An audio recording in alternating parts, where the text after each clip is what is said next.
Yeah, welcome back. It's been a little bit of time here since the last thing. Oh, this will be seamless when you go to watch it. So, um, this is going to be my fix to the wobbly Mopar, in this case Chrysler power steering bracket. So, what happens is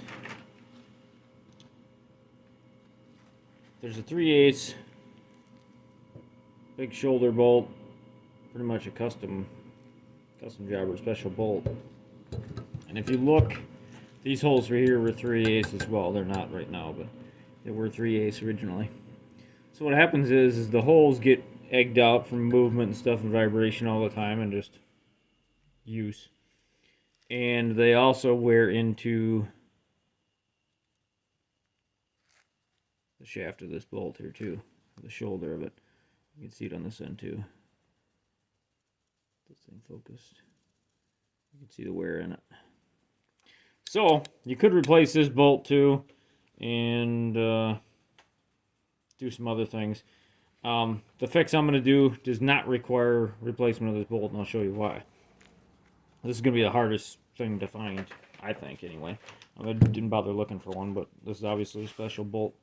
I'm sure somebody's got replacements out there and stuff for them now, but there's no need for it in this fix. So, this is the place I got them, McMaster Car online. These bushings. I end up getting 4 of them, just in case I have to do another one, but they're pretty cheap. I don't remember the price, but they're really cheap. So, I want to say less than $2 each for sure. Maybe less than that. Focus your attention to the top number up there. All the rest of them, these were other ones I bought, the second ones. Those are a little bit longer, but I won't need those. Just going straight to the top ones. So that part number is the one you're going to need for this particular job if you do it the same way I'm doing it.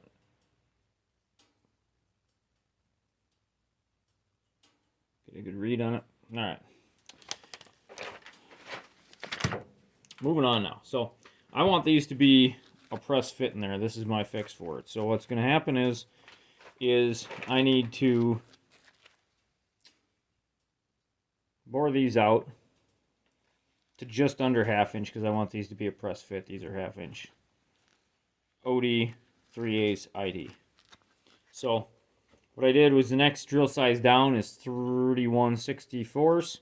I drilled them out to 31/64. And then I deburred them using this fancy little deburr tool. If you don't have one of these, I recommend getting it. They're really nice to have. They'll do outsides on flats like this, and also in the circles. So, or any shape really. And then I got this 1/2 inch, it's 1/8 inch to 1/2 inch reamer. This I believe I got at Harbor Freight a couple of years back. But it's really handy for this, because you're not opening up that much. I want to say it's only like 15, 16 thousandths smaller than 1/2 inch, I think 64 or 31/64 is. So you can just slowly open this up until you get a nice, I would say, I don't know, max you probably want is a 10 thousandths press fit. Maybe a little bit less than that. So what we're going to do is basically we're creating a new surface for this bolt and stuff to ride on. And we'll press these in here when they're sandwiched together, because these are 2 pieces, so you want to make sure these are both together when you do it. And then you'll press these in from both ends. You can see there. And then the reason I'm not replacing the bolt is because this is a 1/2 inch wide, which is way wider than that surface that was getting eaten on there. And it'll actually span that gap anyway and ride on there, and there's like virtually no play in it now anyway. So once that's pressed in there, it'll span that whole thing on both ends.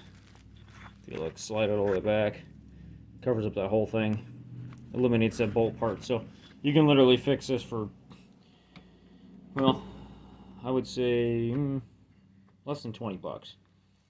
These are cheap. the more money you're going to stick into is if you got to replace this little rubber snubber here, which I'll mention where I got that too. I got to find it here first. I ordered it. I think it's in the house, so we'll replace that as well on this too. But this is the main thing. The snubber will get replaced. Now, it'd be a good time if you wanted to paint these things, you could. Mine, I'm not going to paint because you can see over here, I'm basically keeping everything looking pretty much original used. So, no leaks or anything like that. Just nice and used. Patina, if you will. So, anyway, I'll go ahead and ream these out just a hair more, and then I'll throw these in the press. I mean, you could put these in a vise too, or gently tap them in or something like that when they're in. Just be gentle with them, because these are bronze sleeves. So, but I should be able to press in there. I'll get these pressed in here, and then I'll get back to you here.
And you can see it's still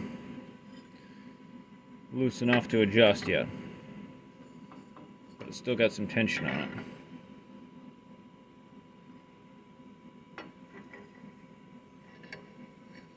It actually matches the color quite well, so it looks like it's original in there. Alright, so we'll go back over to the car now, and I'll have to go in and get that snubber and stuff first here, and then we can mount this back on the car. Get that bolt and stuff in there. Alright, so I'll show you this bolt here going in.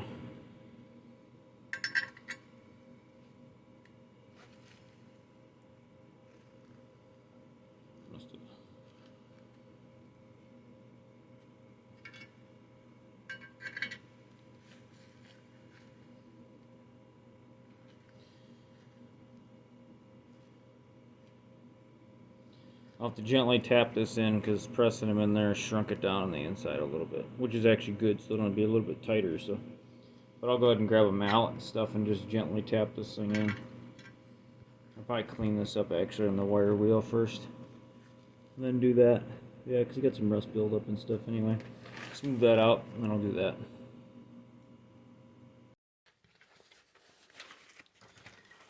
So I'm not bothering using a mallet. I just wire brush that thing. Stuck it in there, and now I'm just twisting it with the ratchet and pushing on it. And these are actually oil impregnated bearings, I think. Yeah, oil embedded ones. So they'll release it once they're under load anyway. So you can actually see that light thin layer of oil on it now. So this is actually what I want. I want it to be a nice tight fit so it won't wobble around anyway.